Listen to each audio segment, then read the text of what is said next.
2001 में भी अपना रिपोर्ट दिया कि आरक्षण का बंटवारा होना चाहिए, और 11 सितंबर 2013 को इलाहाबाद हाई कोर्ट ने भी कहा कि आरक्षण का बंटवारा होना चाहिए। और आज जोगी जी की सरकार चल रही है, जोगी जी द्वारा बनाया गया जी रोहिणी आयोग भी कहा कि आरक्षण का बंटवारा होना चाहिए। लेकिन भारतीय जनता पार्टी की सरकार आरक्षण का बंटवारा न करके ये पूरे पिछड़ों के साथ घात कर रही है, पिछड़ों को धोखा दे रही है और पिछड़ों को ठगने का प्रयास कर रही है। जी सर, हमेशा आप क्रीमी लेयर की बात करते रहते हैं और जहां तक देखा जाए तो बहुत लोग क्रीमी लेयर के बारे में समझते नहीं कि है क्या ये। देखिए, क्रीमी लेयर जनता वास्तविकता है कि सारे लोग क्रीमी लेयर के बारे में नहीं जान पाते हैं। तो देश की सुप्रीम कोर्ट ने भी एक गाइडलाइन दिया कि क्रीमी लेयर एससी एसटी में भी लागू होना चाहिए। जैसे अब मायावती जी हैं, यदि बात किया जाए तो मायावती जी का नाम ले करके कि मायावती जी एससी में आती हैं, तो एससी का आरक्षण मायावती जी लेती हैं। लेकिन मायावती जी तो मुख्यमंत्री रही हैं, मजबूत हैं, अरबपति भी हैं, उनके पास हजारों करोड़ की संपत्ति भी है। तो अब मायावती जी को आरक्षण क्यों मिलना चाहिए? अब वो आरक्षण, एससी का आरक्षण दूसरे व्यक्ति को मिलना चाहिए, जो गरीब किसान मजदूर है, जो मायावती जी से पीछे, उसको आरक्षण का लाभ मिलना चाहिए।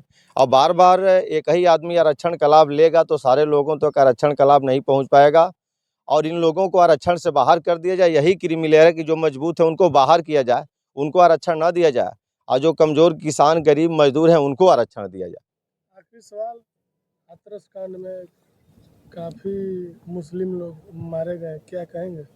देखिए, ये तो सरकार की नाकामी है, सरकार का प्रशासनिक व्यवस्था ठीक नहीं है। यदि एक भी आदमी के साथ यदि किसी तरह का दुर्व्यवहार होता है तो वह सारी जिम्मेवारी सरकार की होती है। सरकार कहीं ना कहीं नाकाम है। इस सरकार में भी अपराध हो रहे हैं, दंगा हो रहे हैं। तो हाथरस कांड जो है ये सरकार की नाकामी का कारण है। यदि सरकार सतर्क रहती, सरकार के लोग सतर्क रहते तो ऐसा नहीं होता। ये तो इसके दोषी सीधे सीधे सरकार है, और इसकी जिम्मेवारी भी सरकार को लेना चाहिए।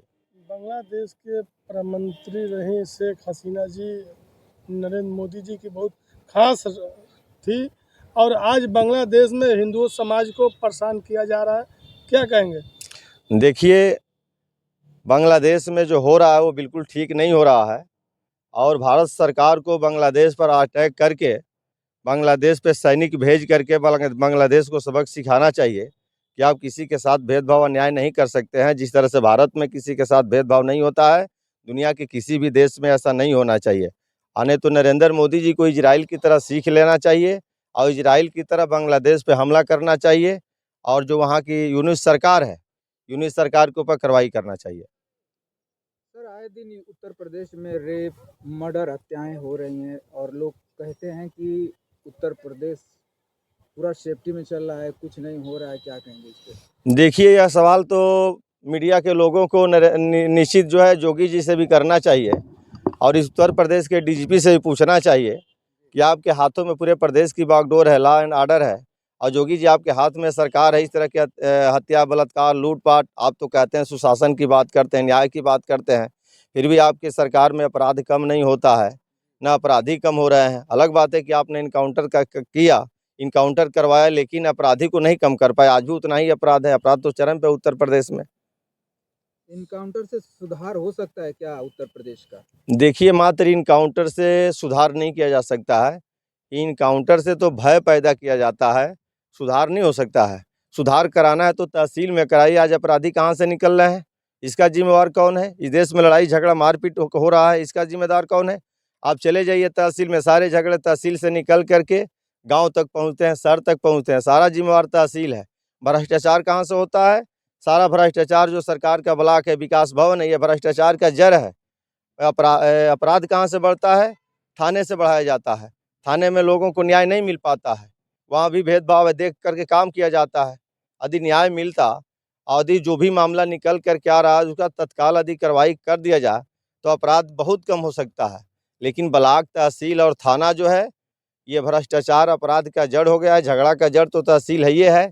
तहसील का काम है झगड़ा लगाना, झगड़ा कराना, न्याय दिलाना काम नहीं है। सर, आप कई सालों से आरक्षण की बात करते आ रहे हैं, आरक्षण की लड़ाई लड़ते आ रहे हैं। बहुत ज़्यादा मैं देखता हूँ हमेशा आरक्षण की आप बात करते रहते हैं, लेकिन अदर नेता सामने नहीं आते आरक्षण के बारे में कि आरक्षण की लड़ाई हम भी लड़ें। ऐसा क्यों हो रहा है? देखिए, जो नेता यदि आरक्षण की लड़ाई लड़ नहीं बोल रहा है तो आरक्षण के बारे में जानता नहीं है।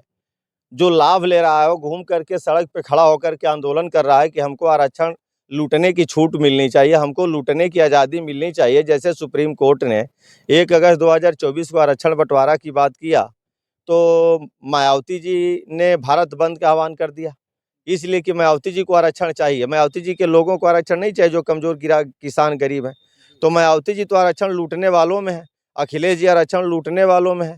तो आरक्षण लूटने वाले सड़क पर उतर करके आरक्षण को हम लूटते रहें, इसकी छूट मिलनी चाहिए।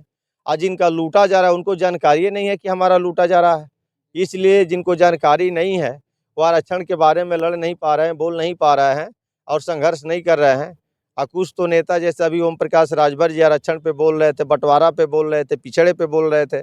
जब भारतीय जनता पार्टी में चले गए गठबंधन के साथ तब वो बोल नहीं पा रहे हैं, इसलिए कि जोगी जी कहे होंगे कि आप बोलना मत, आप मंत्री बने रहो, आप मंत्रालय ले लो, तो इसीलिए वो भी चुप हो गए हैं, शांत हो गए हैं। सर, सत्ता में आने के बाद क्या सुधार कर पाएंगे इस उत्तर प्रदेश का?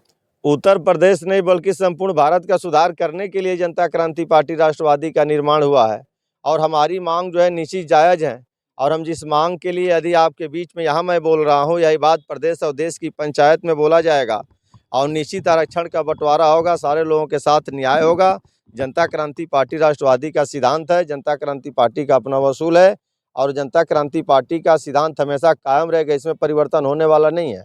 27 की चुनाव सामने दिख रहा है, इस चुनाव में कैसा तैयारी आपका रहेगा? अभी तो इसी चुनाव में हम तैयारी दिखाए हैं। सलेमपुर में चौथे नंबर पे जनता क्रांति पार्टी राष्ट्रवादी थी, लालगंज में भी